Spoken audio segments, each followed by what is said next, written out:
हाँ जी, नमस्कार, राधे राधे, हर हर महादेव। मैं आपका आचार्य देव। आज बात करेंगे कन्या लग्न कन्या राशि वालों के लिए 2023 कैसा जाएगा। 2022 का संघर्ष 2023 में बदस्तूर जारी रहेगा या संघर्ष खत्म होगा।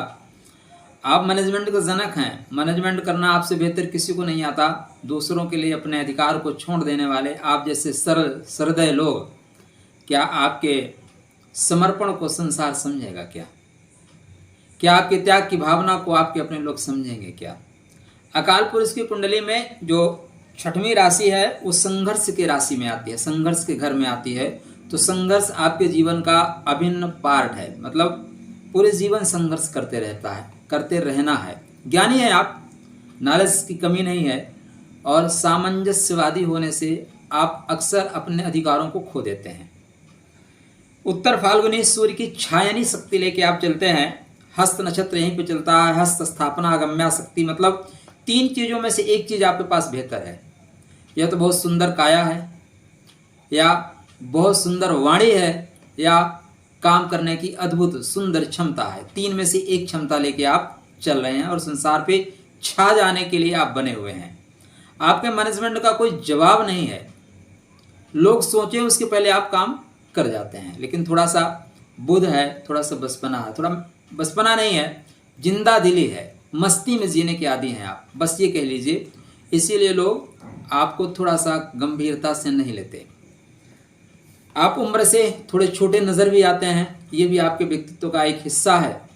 तो 2023 कैसा रहेगा आपके लिए? संघर्ष जारी रहेगा या संघर्ष पे सफलता प्राप्त करेंगे? आज इसी की चर्चा करेंगे। तो यदि आप हमारे चैनल पर नए हैं तो हमारे चैनल को आप सब्सक्राइब करिए। ज्योतिष मंजरी नक्षत्रवाणी वह चैनल है जो नक्षत्रों के आधार शिला पे आपको ज्योतिष का भविष्य फल बताता है। ज्योतिष वेद का नेत्र है, लेकिन नक्षत्र ज्योतिष के नेत्र हैं, इसलिए बात है नक्षत्र तक की। तो आपकी कुंडली में 9 ग्रह 12 राशियों और 27 नक्षत्र क्या लाभ देने वाले हैं, इसकी हम चर्चा करेंगे। आपकी सेहत की करेंगे, धन कहाँ कमाएंगे, कितना कमाएंगे, भूमि भवन वाहन प्रॉपर्टी का सुख कितना आपको मिलेगा, संतान और लव लाइफ कैसी होगी। कोर्ट कचहरी का कोई चक्कर तो नहीं है। जीवन साथी का ईगो कम होगा या बढ़ता जाएगा। भाग्योदय होगा क्या?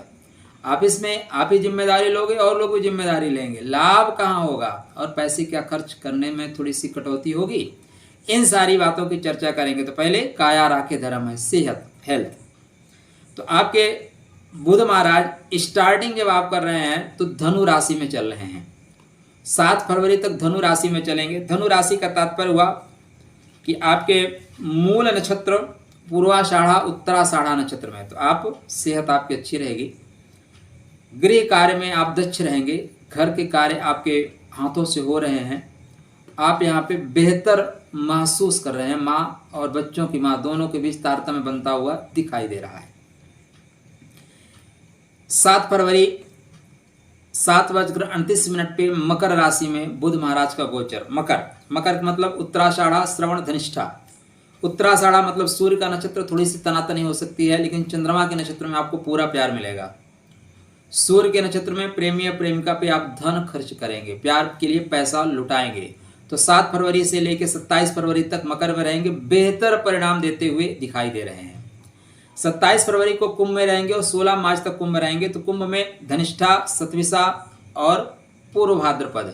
तो आप धनिष्ठा में अच्छा फल नहीं प्राप्त करेंगे। मंगल का नक्षत्र है, मंगल का नक्षत्र है।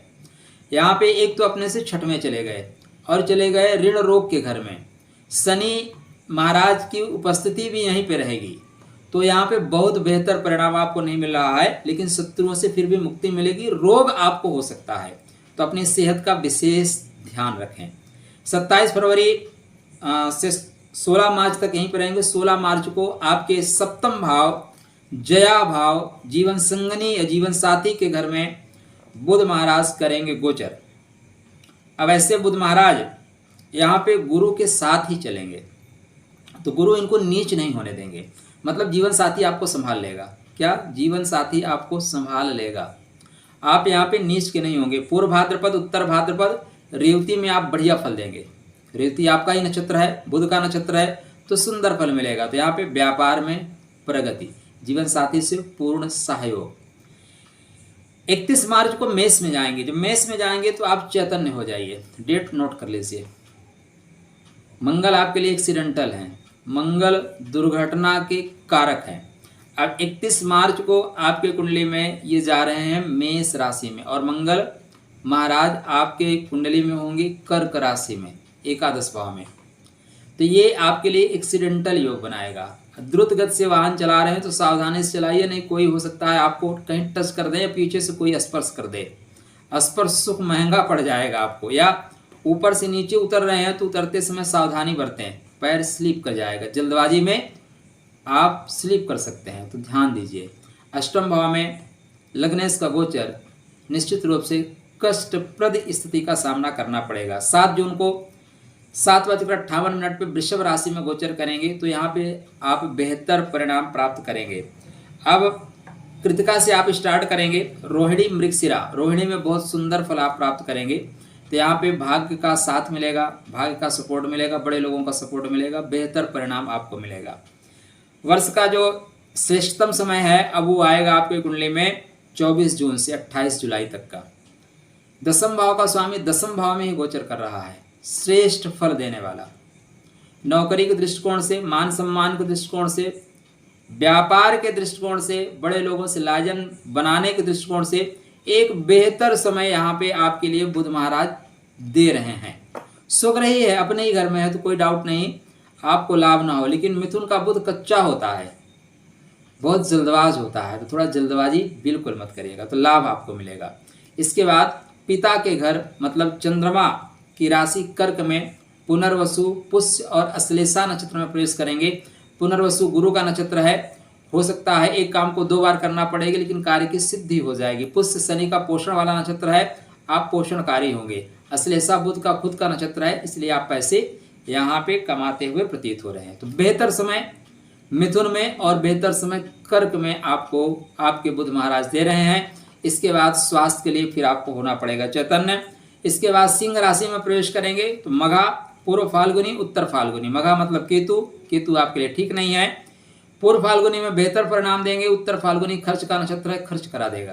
तो यहाँ पे आपका स्वास्थ्य खराब होता हुआ दिखाई दे रहा है। आप ऑफिस के कार्यों में भी लापरवाही करते नजर आ रहे हैं, तो कृपया त्रुटि ना करें। 25 अगस्त को सिंह राशि में प्रवेश कर रहे हैं और 1 अक्टूबर को कन्या में जाएंगे। तो 1 अक्टूबर तक का जो समय है सावधानी पूर्वक कार्य करने का समय है। 1 अक्टूबर को आपके बुध महाराज कन्या राशि में प्रवेश करेंगे, 19 अक्टूबर तक यहीं पे रहेंगे। तो बेहतर समय है। लग्न में लग्नेश का होना, उच्च का होना, मनोवांछित सफलता देने वाले, सभी कार्यों को पूरा करने वाले हैं, सभी तरह के कार्य आपके पूरे हो रहे हैं। इसके बाद ये तुला में प्रवेश करेंगे तो धनार्जन का समय है, बैंक में धन जमा करने का समय है। आपको लोग प्रेम देंगे, क्योंकि कर्म का स्वामी अपने से पंचम है तो कर्म पथ पे विस्तार होता हुआ दिखाई दे रहा है। तो यह समय आपके लिए श्रेष्ठ फल देने वाला है। तो 19 अक्टूबर से 6 नवंबर तक का समय श्रेष्ठ फल आप प्राप्त करते हुए दिखाई दे रहे हैं। 6 नवंबर को ये वृश्चिक में जाएंगे, तो वृश्चिक आप देखें तो आपके पराक्रम के घर में है, तो पराक्रमी होंगे आप, लेकिन कर्म से खष्टम होंगे। तो आप इसमें थोड़ा सा सामंजस्य बना कर रखिएगा, नहीं आप इसमें उतार चढ़ाव आ सकता है। 27 नवंबर को धनु में आएंगे, तो धनु में बेहतर परिणाम देके वर्ष पर्यंत बेहतर परिणाम देते हुए जा रहे हैं। तो बुध आपके लिए बेहतर परिणाम देने वाले हैं। 3 जगह छोड़ के 3 पार्ट में आपको, जब ये मेष में प्रवेश कर रहे हैं तब आपको सावधान रहना है, मतलब 31 मार्च से 7 जून तक। उसके बाद जब कर्क में प्रवेश सिंह में प्रवेश कर रहे हैं 27 अगस्त से लेके 1 अक्टूबर तक, तो सावधानी बरतनी होगी, नहीं यहाँ पे आपको नुकसान मिल जाएगा। आपके कुंडली में शुक्र महाराज भाग्य के स्वामी है, धन के स्वामी है और अत्यंत योग कारक ग्रह है कन्या लगन में। शुक्र महाराज की क्या स्थिति है अगर उसकी बात करें तो 22 जनवरी तक ये मकर में है, 22 जनवरी को कुंभ में प्रवेश करेंगे, तो 22 जनवरी तक बेहतर परिणाम देते हुए नजर आ रहे हैं। नवम का स्वामी नवम में, द्वितीय का स्वामी अपने से चतुर्थ, बेहतर परिणाम। मकर, मकर का मतलब है कि आपके कुंडली में उत्तराषाढ़ा, श्रवण, धनिष्ठा 3 नक्षत्रों में शुक्र गोचर करेंगे, तो श्रवण नक्षत्र में बहुत बेहतर परिणाम देते हुए नजर आ रहे हैं। तो यहाँ पे अपने भाग्य से नवम होने से बेहतर फल देंगे। 7 फरवरी को 7 फरवरी को मकर में, सॉरी 22 जनवरी को कुंभ में प्रवेश करेंगे। तो कुंभ में प्रवेश करने से थोड़ी सी तकलीफ तो आएगी। मतलब 22 जनवरी से 15 फरवरी तक का समय जो है धनार्जन के लिए कठिन समय है। पैसे आपके फंसेंगे, पैसे जिसको दे दोगे वो पैसे वापस नहीं करेगा, इसलिए पैसा इस टाइम बिल्कुल मत दीजिएगा, ठीक है, ध्यान रखिएगा। आपके काम अगर भाग्य के भरोसे आप बैठे हैं तो भाग्य भी आपके भरोसे बैठा हुआ है, इसलिए भाग्य के भरोसे बिल्कुल मत बैठिएगा, थोड़ा सा समय आपके अनुकूल नहीं है। 15 फरवरी से 12 मार्च तक का आपके लिए श्रेष्ठ समय है। शुक्र महाराज आपके उच्च के हो रहे हैं, तो भाग्य के भरोसे अगर आप हैं तो भाग्य आपको भरोसा देगा, आपका सपोर्ट करेगा, व्यापार प्रगति पकड़ेगा, वैवाहिक जीवन में लाभ मिलेगा, व्यापारी मित्रों से लाभ मिलेगा, अचानक आपके काम बनते हुए दिखाई दे रहे हैं, पर्याप्त मात्रा में पैसे कमा रहे हैं। तो 15 फरवरी से लेकर 12 मार्च तक का श्रेष्ठ समय है, इस बीच बहुत पैसे कमाओगे आप।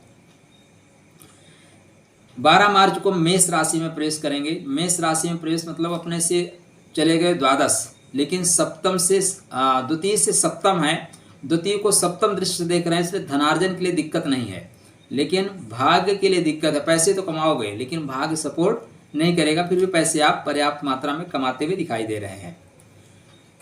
6 अप्रैल को वृषभ में जाएंगे तो श्रेष्ठ समय है, भाग्य का स्वामी भाग्य घर में। तो 6 अप्रैल से 2 मई तक का जो समय है आपके लिए भाग्योदय का समय है।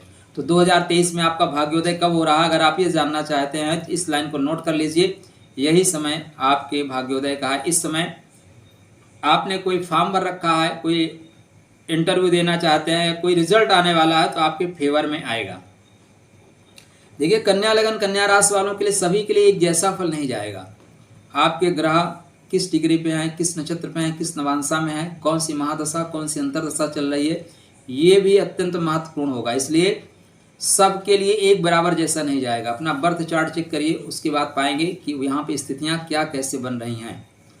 अब आपके कुंडली में भाग्य का जो समय है, मतलब यहाँ भाग्योदय आपका हो रहा है, तो आप कह लें कि 12 मार्च 6 अप्रैल से लेके और पूरा 30 मई तक का जो समय है वो आपको बेहतरीन परिणाम देता हुआ नजर आ रहा है। अगर आपका भाग्योदय नहीं होता तो इसके जिम्मेदार सिर्फ और सिर्फ आप हैं। यहाँ पे आपका ग्रह आपको भाग्योदय देने के लिए तत्पर है, कमर कस के बैठा हुआ है। कारण शुक्र का वृषभ में गोचर अत्यंत श्रेष्ठ फल देने वाला, शुक्र का मिथुन में गोचर धन भाव का स्वामी कर्म भाव में, भाग्य का स्वामी कर्म भाव में, श्रेष्ठ समय आपके लिए। इसके बाद भाग्य का स्वामी लाभ के घर में, धन का स्वामी लाभ के घर में, श्रेष्ठ समय आपके लिए। तो उत्तिष्ठ जागृत, उठिए जागिए, कमर कस लीजिए, डायरी में नोट करके अंडरलाइन कर दीजिए कि आपके भाग्योदय का समय कब 6 अप्रैल से लेके 30 मई तक का जो समय है वो आपके भाग्योदय का है। 30 मई से 7 जुलाई का जो समय है ये उठापटक का है, क्योंकि यहाँ पे शुक्र द्वादश में चले जाएंगे, आपको खर्चबाज बना देंगे। तो भाई पार्टी तो बनती है, नौकरी मिलेगी तो पैसा तो फिर खर्च करना पड़ेगा, पार्टी तो बनती है, तो आप यहाँ पार्टी देते हुए नजर आ रहे हैं। 2 अक्टूबर तक यहीं पे रहेंगे। 3 नवंबर को कन्या में प्रवेश करेंगे, कन्या मतलब लग्न में प्रवेश करेंगे। यहाँ पे शुक्र नीच के हो जाते हैं, लेकिन लग्न में है तो आपका ओरा अच्छा रहेगा, आपको धन भी मिलेगा। थोड़ी सी सेहत आपकी डाउन हो सकती है, थोड़ी सी सेहत डाउन हो सकती है, तो सेहत का अपने विशेष ख्याल रखिएगा। यहाँ पे देखिए आपके जो बुध महाराज हैं, बुध की स्थिति और शुक्र की स्थिति लगभग बराबर, सेहत भी आपकी ज़्यादा खराब होती नहीं दिखाई दे रही है। 3 नवंबर तक कन्या में है और फिर 3 नवंबर से 30 नवंबर तक कन्या में है। 30 नवंबर को तुला में प्रवेश करेंगे तो तुला में भी श्रेष्ठ फल देंगे, धनार्जन कराएंगे। 25 दिसंबर तक बेहतर फल दे रहे हैं। तो शुक्र महाराज आपकी कुंडली में 15 फरवरी से 12 मार्च तक का जो समय है वो बेहतर नहीं है। 30 मई से लेके 7 जुलाई तक का समय है वो बेहतर नहीं है। शेष सारे समय आपके लिए अत्यंत श्रेष्ठ फल हैं, श्रेष्ठ फल देने वाले हैं। ये तो शुभ शुभ हो गया। गुरु महाराज की बात करें तो गुरु महाराज आपकी कुंडली में सुख के स्वामी हैं और गुरु महाराज आपकी कुंडली में जया भाव, पत्नी भाव, जीवन साथी के भाव, व्यापार के स्वामी हैं। 21 अप्रैल तक गुरु अत्यंत शुभकारी हैं, श्रेष्ठ फल देने वाले हैं। 21 अप्रैल के बाद 21 अप्रैल को ये प्रवेश करेंगे मेष राशि में। मेष राशि में जब जाएंगे तो अश्विनी नक्षत्र मिलेगा, तो अश्विनी में अच्छा फल नहीं देंगे, भरणी में अच्छा फल देंगे, कृतिका में भी अच्छा फल नहीं देंगे। तो आपके जीवन साथी की सेहत जो है खराब होती हुई दिखाई दे रही है। तो जीवन साथी की सेहत का विशेष ख्याल रखिएगा। धंधा में भी आपके साथ चीटिंग होती हुई दिखाई दे रही है, तो विश्वास में ही विष का वास होता है, ये टैग लाइन आप लगा के रखिएगा। सब पे विश्वास मत करिएगा। फैमिली की कुंडली भी, जीवन साथी की कुंडली चेक करके रखिए, उसकी सेहत यहाँ पे खराब होते हुए दिखाई दे रही है। सुख में भी कमी आएगी, जब ये अष्टम में जाएंगे तो सुख में कमी, माता की सेहत में कमी, माता का सुख में कमी, माता के सुख में कमी, यहाँ पे इस तरह की स्थितियां बनती हुई दिखाई दे रही हैं। आपकी कुंडली में जो शनि महाराज हैं पंचमेश हैं, और पंचमेश स्टार्टिंग में पंचम भाव में ही गोचर कर रहे हैं, तो प्रेम मिल रहा है। 17 जनवरी 2023 को कुंभ में गोचर करेंगे तो शत्रुहंता योग बनाएंगे। कौन सा योग बनाएंगे? शत्रुहंता योग बनाएंगे। 14 मार्च को 11:40 पे शतभिषा नक्षत्र राहु के नक्षत्र में प्रवेश करेंगे शनि, तो शत्रुओं को ध्वंस कर देंगे, शत्रुओं को समाप्त कर देंगे। प्रतिस्पर्धात्मक परीक्षा में आपको सफलता मिलेगी, खेल कूद में आपको सफलता मिलेगी। तो शनि आपके लिए अच्छा फल देने वाले हैं, शनि नुकसान नहीं देंगे। पंचमेश हैं, खष्टेश हैं, मूल त्रिकोण राशि खष्टम भाव में है और गोचर खष्टम भाव में कर रहे हैं, तो शत्रुओं का नाश कर देंगे। जो आपसे शत्रुता किया वो निपट जाएगा। 17 जून को वक्री हो रहे हैं, तो शत्रुओं को ढूंढ ढूंढ के मारेंगे। 17 अक्टूबर को फिर धनिष्ठा में प्रवेश करेंगे और 4 नवंबर को पुनः कुंभ में प्रवेश करेंगे। तो शनि बेहतर परिणाम देने वाले हैं कन्या लगन कन्या राशि वालों को। आपकी कुंडली में ये तो शुभ ग्रह हो गए। थोड़ी सी बात करते हैं आपकी कुंडली में एक्सीडेंटल ग्रह, परेशानी देने वाले ग्रह, वो भी तो हैं। अब आपकी कुंडली में सूर्य और मंगल परेशानी देने वाले ग्रह हैं। तो सूर्य महाराज स्टार्टिंग जब कर रहे हैं तो स्टार्टिंग आपके धनु राशि में करेंगे, तो 14 जनवरी तक परेशानी है, घर में कलह रहेगा। 14 जनवरी के बाद ये उधर में जाएंगे, व्यय का स्वामी पेट में, प्रेमिका के घर में, प्रेमी के घर में, तो प्रेमी प्रेमिका के लिए पैसा खर्च करेंगे या उधर संबंधित कष्ट से निवृत्त के लिए पैसा खर्च करेंगे। इसके बाद ये कुंभ में जाएंगे, विपरीत राजयोग कन्वर्ट करेंगे, तो बहुत लाभ आपको देते हुए प्रतीत हो रहे हैं। तो 13 फरवरी को ये कुंभ में विपरीत राजयोग कन्वर्ट करते हुए दिखाई दे रहे हैं। 15 मार्च को मीन में जाएंगे, दाम्पत्य जीवन में तकरार होगी, दाम्पत्य जीवन खराब होगा। गुरु भी यहाँ पे अष्टम भाव की ओर निकलने की कोशिश कर रहे हैं, तो जीवन साथी से स्थिति जो है आपके विपरीत जा रही है। बड़ा अमाउंट व्यापार में इस टाइम मत लगाइएगा, नहीं लेके डूब जाएगा। मैं जो बता रहा हूँ वर्ष पर्यंत आप अपनी कुंडली देखिएगा, यही चीज़ें आपको एग्जैक्ट आएंगी, क्योंकि बात नक्षत्रों की है। किसकी है? अब मीन राशि में सूर्य महाराज जा रहे हैं, लेकिन सूर्य महाराज हैं क्या? व्यात्मक हैं। यहाँ पे रेवती मिलेगा, मुक्त करने वाला, बोलेगा मुक्त कर दो। तो इस तरह की स्थितियाँ आपकी कुंडली में क्रिएट हो रही हैं। सूर्य महाराज इसके बाद अप्रैल में मेष राशि में उच्च क्यों होंगे? तो विपरीत राजयोग कन्वर्ट करेंगे। तो अगर आपके बुध महाराज आपकी कुंडली में बेहतर पोजीशन में है, तो 1 माह जो चाहो वो कर ले जाओगे, 3 गुना ज़्यादा पैसा कमाएंगे। आप 50,000 कमा रहे हैं, 1.5 लाख कमाएंगे, 1 लाख कमा रहे हैं, 3 लाख कमाएंगे, और 3 लाख महीना कमा रहे हैं तो 10 लाख रुपए महीने कमाओगे। 10 लाख एक महीने में कमा लोगे आप। वो समय आपकी कुंडली में आ रहा है। कब? अप्रैल में, 14 अप्रैल से 15 मई तक का समय। 15 मई को ये वृषभ में गोचर करेंगे। धार्मिक यात्राएं आपके लिए बनती है, धर्म के लिए पैसा खर्च करेंगे। तो पैसा कमाया किसके लिए जाता है? धर्म के लिए। खर्च करिए, कोई दिक्कत नहीं है। इसके बाद ये कर्म भाव में गोचर कर रहे हैं, तो अगर विदेश की यात्रा अगर आप करना चाहते हैं, विदेश की यात्रा करना चाहते हैं, तो सूर्य आपको विदेश का सफर कराएगा। तो आप विदेश कब जा सकते हैं? अगर आपको ये नोट करना है तो नोट करके रखिए, विदेश जाने का एक बेहतर योग सूर्यदेव आपके कुंडली में 15 जून से 15 जुलाई तक दे रहे हैं। एक्चुअली 15 जून से 15 जुलाई तक नहीं, 15 जून को देंगे, 15 जुलाई को कर्क में जाएंगे, तो व्यय का स्वामी लाभ के घर में, तो विदेश से लाभ प्राप्त कर सकते हैं। उसके बाद सूर्यदेव सिंह राशि में जाएंगे 17 अगस्त को, तो 17 सितंबर तक, ठीक है ना, आपके कुंडली में 15 जून से 17 सितंबर तक का समय विदेश गमन योग बन रहा है काम करने के लिए। तो अगर आप वीज़ा उज़ा अप्लाई करके रखे हैं, विदेश जाने का प्लान करके रखे हैं, तो श्रेष्ठ समय है। इस टाइम को नोट करके रखिए, इस टाइम काम करिए, सफलता आपको मिल जाएगी। इसके बाद सूर्यदेव आपके लग्न कन्या में गोचर करेंगे। तो सूर्यदेव का लग्न में गोचर करना व्यक्तित्व को निखार देगा। आप थोड़े से क्रोधी हो जाएंगे, थोड़े से चिड़चिड़े हो जाएंगे, सेहत संबंधी तकलीफ होगी। तो बुध को मजबूत करके रखिए, सूर्य को नित्य अर्घ देते रहिएगा, नहीं तो सूर्य आपको परेशान कर देगा। सूर्य आपके कुंडली में बेहतर परिणाम नहीं देने वाले हैं। सिर्फ विपरीत राजयोग कन्वर्ट करेंगे तभी फल मिलेगा, नहीं तो परेशान करेंगे। तो लग्न में सेहत को परेशान करेंगे, और जैसे 18 अक्टूबर को तुला राशि में प्रवेश करेंगे तो आपका धन का नाश होगा, धन बेवजह खर्च होगा, धन आपको खर्च करना पड़ेगा, ऐसा आप कह सकते हैं। इसके बाद 17 नवंबर को वृश्चिक में प्रवेश करेंगे तो आपको पराक्रम का व्यय करा देंगे, ऐसे काम करोगे जिसका फायदा आपको नहीं मिलेगा। और लास्ट में 16 दिसंबर को धनु में प्रवेश करेंगे, घर में कुछ न कुछ माहौल थोड़ा सा आपके अंगेस्ट जाता हुआ दिखाई दे रहा है। एक और ग्रह है आपकी कुंडली में मंगल, तो मंगल महाराज क्या कहते हैं फिर आपके लिए एक समरी बताएंगे, ठीक। तो मंगल 31 मार्च तक मिथुन में है, मतलब अष्टम भाव का स्वामी कर्म भाव में है, तो बहुत अच्छा फल आपको यहाँ पे नहीं दे रहे हैं।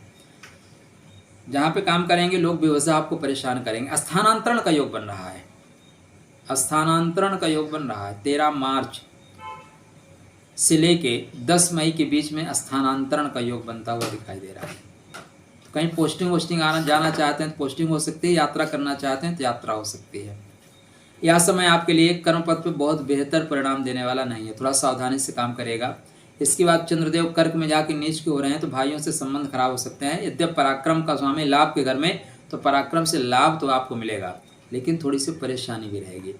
फिर इसके बाद मंगल देव सिंह राशि में 1 जुलाई को चले जाएंगे, तो अगर बुध मजबूत है विपरीत राजयोग कन्वर्ट कर देंगे, तो जितना आपने गंवाया है उतना कमा लेंगे। लेकिन लग्नेश मजबूत है तभी ध्यान दीजिएगा, लग्नेश कमजोर है तो हिला देगा, खर्च करा देगा, उल्टा कर देगा।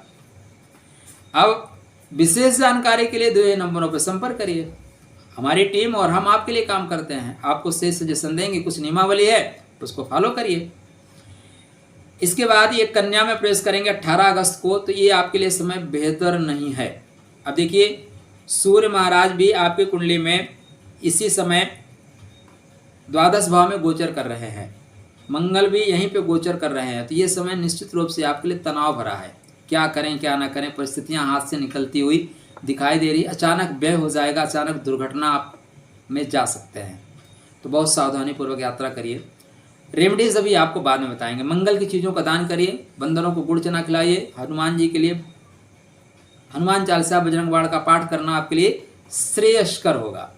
तो तुला में जाएंगे 30 अक्टूबर को, अचानक धनहानि, कोई घर में दुर्घटना हो जाए उसके लिए आपको पैसा खर्च करना पड़ेगा। मृत तुल्य कष्ट से निवृत्त के लिए आपको धन खर्च करना पड़ेगा।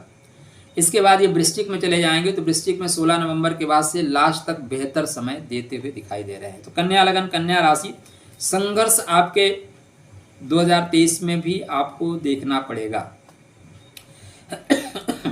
अगर हम एक लाइन में कहें कि आप बहुत बेहतर कर रहे हैं अन्य लग्नों की तरह, तो ऐसा नहीं है। आपके लाइफ में संघर्ष इस साल भी जारी रहेगा। क्या करें?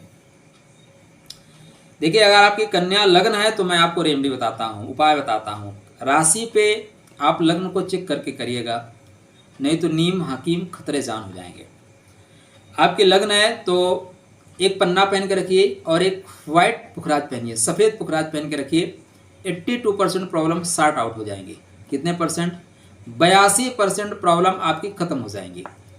आप लक्ष्मी जी के नियमित आराधना करिए, द्राम द्रीम द्रामसा शुक्राय नमः का जाप करते रहिए। अच्छा, एक ग्रह की हमने बात नहीं की, राहु और केतु। राहु महाराज आपके कुंडली में इस समय जो उनकी गोचरी स्थिति बन रही है वो आपके मेष राशि में गोचर कर रहे हैं। मेष राशि में राहु का गोचर अचानक दुर्घटना देना, अचानक मृत्यु तुल्य कष्ट दे देना, तो वाहन चलाते समय विशेष सावधानी बरतें।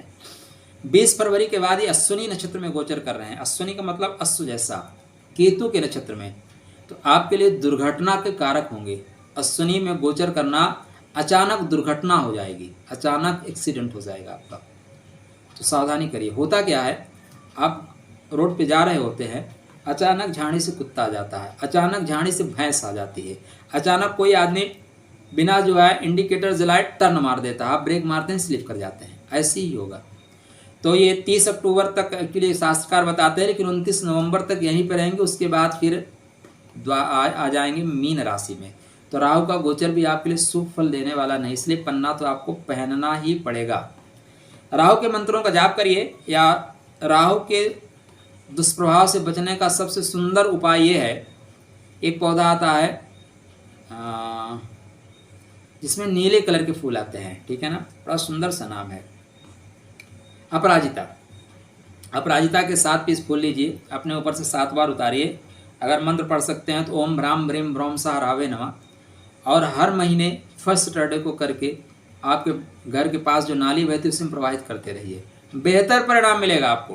पन्ना पहन के रखिए, व्हाइट पुखराज पहन के रखिए, लक्ष्मी जी के मंत्रों का आराधना करिए, सूर्य को नित्य अर्घ देते रहिए। जब भी मौका मिले बंदरों को गुड़ चना खिलाइए और हनुमान जी के मंदिर में ध्वजा लगाइए, हनुमान जी को सिंदूर अर्पण करिए। वर्ष आपका थ्रू आउट अच्छा चला जाएगा। चलिए, अभी तक यदि आप बने हैं तो आपको धन्यवाद। आशा करता हूँ वीडियो आपको पसंद आएगा तो अपने मित्रों तक शेयर करिएगा। हमारे चैनल को स्वतः सपोर्ट करिए और अपने मित्रों से सपोर्ट कराइए। आप खुश रहिए, स्वस्थ रहिए। आपके लिए जय माता की, जय जगदम्बा।